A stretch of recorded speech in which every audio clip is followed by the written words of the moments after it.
तो पहुंच जाए। ये टीके संस्कार ये आपका साथ देंगे।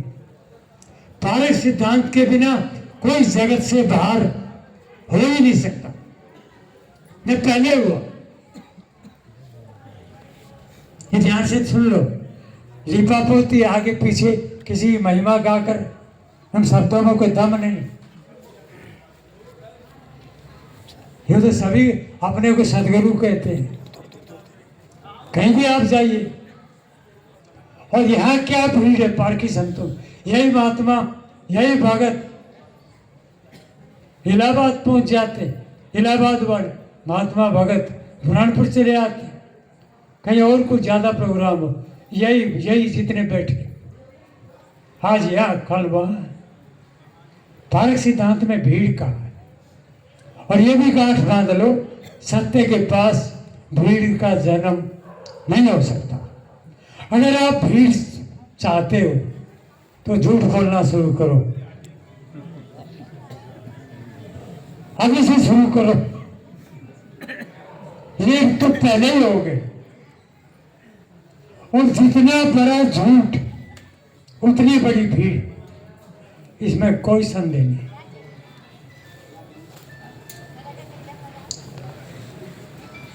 तो इसलिए सदैव जहां भी तरीके दो है। ये महात्मा आपके सामने बैठे, या तो समय निकाल कर अपने इनके पास आओ। आइए आइए, गरीब है अमीर है, पढ़े लिखे अनपढ़, कहाँ रहते हो, छोड़िए ये बातें। अपने अपने बेटा बेटी को कंधे पर लाद कर कौन नहीं जीता है। मोह ममता में फंसा आदमी पूरा जीवन फंसा रहता है। और कल्याण के लिए, अपने जीवन के लिए आगे पीछा करना भी बहुत बड़ी हेरा फेरी है। मेरी बात फिर से सुन लो, ये महात्माओं का मिलन फिर नहीं होगा। साहब ने कहा कि बावरी न पई हो ऐसा थाना। आपने बेशक पढ़ा होगा, नहीं पढ़ा हो तो पढ़ने की कोशिश करिए। बेशक टीका तिरजा अभी नाम सुना आपने, लेते जाइए। कोई भी पारक सिद्धांत का ग्रंथ आपके पास हो, आपके कितनी नीचे जड़े हों, अंधेरे की, अज्ञान की, आवरण की, पर्दा की, वो सरल बात है।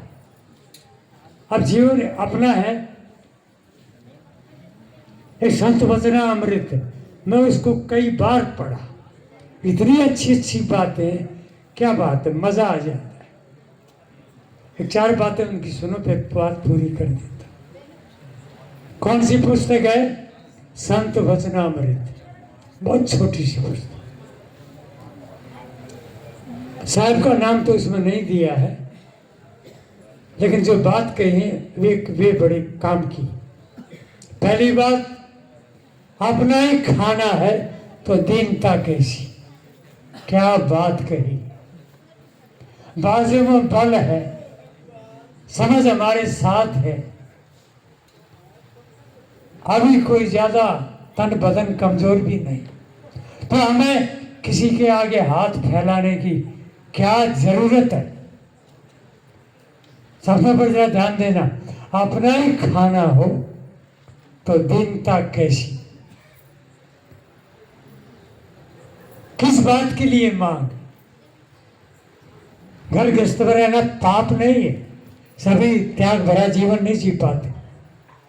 त्याग होना आसान नहीं है। और पूरा सुख चाहिए तो आपको आज नहीं तो कल त्यागी होना ही पड़ेगा। इस दुनिया में त्यागी सुखी होता है और रागी दुखी होता है। दुख बढ़ाना हो, दुखी होना हो, रागी बन जाओ, राग को बढ़ाओ। महात्मा बुद्ध ने भी बड़ी मूल्यवान बात कही, ये जो राग है ये आग है।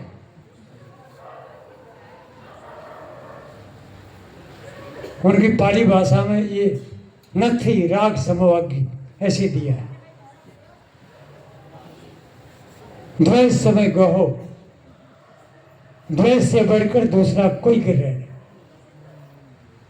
आपके पीछे कोई राहु केतु कुछ नहीं बिगड़ा हो, वैसे पकवादी लोग वो तो बोलते बोलते बात बढ़ जाती है, और थोड़े में से निपट लो। आप सभी ने बड़ा साथ दिया, ये साथ देना भी ये तो अपने लिए सारी बात। महात्माओं के पास तो बैठने आए, अपना ही खाना हो तो दीनता कैसी। दूसरी बात, सराय में रहना तो दावा कैसा। कितनी वजनदार बात। सराय धर्मशाला माना सांझ बिस्तर खुल जाता है, सुबह बिस्तर गोल हो जाता है। अगर कोई दावेदार हो तो थोथा दावा है। ये पूरा संसार, ये संसार जगत मुसाफिर श्री अभिलाष साहिब पद बनाए, 2 दिन रहने आए। ये 2 दिन का जीवन, 4 दिन का जीवन, ये महात्माओं का कहने का ढंग, मतलब थोड़ा समय मिला। अपना ही खाना है तो दीनता कैसी, सराय में रहना तो दावा कैसा। और तीसरी बात है, अपने जीवन को ठीक नहीं किया तो फिर समझदार भी या समझदारी भी कैसी। दूसरे का जीवन दूसरा है। पत्नी आपकी बात माने न माने, इनकार कर सकती है, स्वीकार भी कर सकती है। पति भी आपका आदर कर सकता है, इनकार भी कर सकता है। छोटा भाई, बड़ा भाई, माँ बाप, पड़ोसी, यही तो नाते रिश्ते हमारे। दूसरा आदमी आपकी बात स्वीकार भी कर सकता है, इनकार भी कर सकता है। दोनों में सभी आजाद है। लेकिन अपने जीवन पर तो तरस आना चाहिए। अपने जीवन को ठीक नहीं किया तो फिर बुद्धि भी कैसी, किस बात की समझदारी। हमारा जीवन हमारा। चौथी बात है, जब मर ही जाना, ये तो बात पक्की है कि मरना है। यहाँ बैठे रहो, चाहे खाते रहो, चाहे आते जाते रहो, मरना तो पक्का है कि इसमें भी कोई कसर है।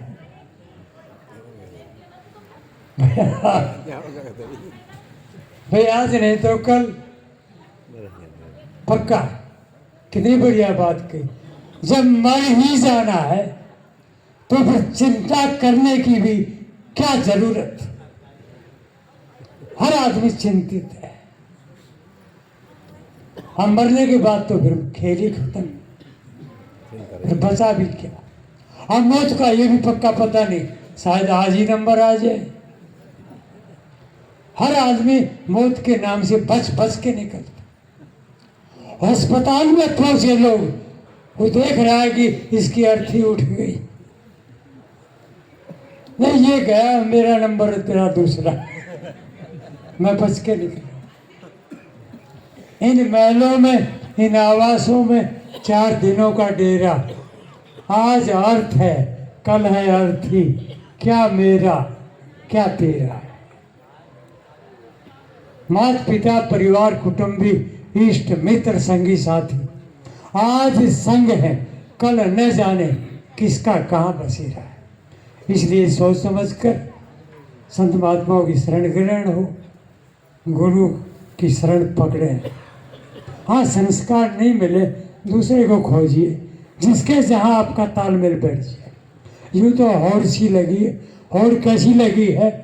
3-4 आदमी जा रहे थे, एक ने कहा कि तैरना सीखना हो तो मेरे गुरु से सीखो। आदमी तो है, आदमी मौन कहाँ रहता है, कुछ न कुछ बात कहता ही रहता, चर्चा चलती ही रहती। शांत होना चाहिए, ये सच है। हो नहीं पाते, ये दोष है। तो वे आपस में बात कर रहे थे। कहा भैया, यदि तैरने सीखना हो, किसी को गुरु बनाना हो तो मेरे गुरु से सीखना चाहिए। दूसरों को बड़ी जलन हुई, उसको धक्का दे के कहा कि तेरे गुरु की क्या खासियत, विशेषता बताओ। कहा मेरा गुरु जब पानी में उतरता है तो कम से कम 7 मिनट तक भीतर रहता। 7 मिनट ऐसा गोता लगाता है, कितनी दूर जाके निकलता है। और सुनने वालों ने सुना, कहा भाई है तो बात दमदार, यहाँ 2 मिनट सांस को नहीं रोक पाते और ये 7 मिनट की बात कहता है। गुरु तो है, लेकिन कौन स्वीकारता है? दूसरे ने कहा, जा जा यार, यदि तैरना ही सीखना हो तो हमारे गुरु से सीखो। उसकी बात काट दी। तब वे उसके पीछे लगे कि तू भी अपने गुरु की खूबी बता। कहा, हमारे गुरु की खूबी है कि जब जब पानी के नीचे उतरता है 7 घंटे भीतर रहता है। अब वो कान काट गया। कहा 7 मिनट और कहा 7 घंटे। सुनने वालों ने सुना कि है तो बात इसकी बड़ी जबरदस्त। मार गए बाजी। तीसरा बोला कि सुनो, कहा तुम भी कुछ कहोगे? अरे पक्की बात कहूंगा, अगर तुम गुरु करना चाहते हो, तैरना ठीक सीखना चाहते हो, तो हमारे गुरु का पल्ला पकड़ो। कहा, फिर भी दोनों इसकी तरफ लपक गए। कहा, तू भी बता, बताना होगा तेरे गुरु की क्या खासियत है। कहा, मेरे गुरु की खासियत ये है कि आज 7 दिन हो गए पूरे, अभी तक बाहर आया नहीं, गोता लगा। जब गोता लगाया तो पूरे 7 दिन बीत गए, अभी तक भीतर ही भीतर। अब जिसके 7 दिन, अब वो तैरना सिखाएगा कि खुद डूबा बैठा है। मेरा भैया, जो खुद डूबे बैठे हो उनका पल्ला काट देना। जो खुद खुद खुद जिनको अपना बोध है, उनका पल्ला पकड़े रहे हम, आज नहीं तो मंजिल आई जाएगी। आप सभी संत महात्माओं ने भी और प्रेमी सेवकों ने भी बहुत ही प्रेम पूर्वक संत महात्माओं की विचारधारा, आज दिन में भी काफ़ी अच्छा सत्संग रहा। ठीक कल भी आप आराम के साथ ऐसे ही भोजन होगा जैसे आज हुआ, ऐसे ही प्रोग्राम होगा। ये तो भजन और फिर मौका पड़ते फिर भोजन और नींद लगे तो आपका आसन। इससे बढ़िया मौज और कहाँ होगी। अभी भी घर की चिंता हो तो अभी ट्रेन पकड़ के पहुंच जाओ, कौन रोकता है यार। रुकना भी अपने लिए और झुकना भी अपने लिए। आप प्रेम पूर्वक वंदना बोलिए और फिर जिस दरी बिछात पर बैठे हो इसको भी उठा दीजिए। बोलो श्री सद्गुरु देव। वंदना।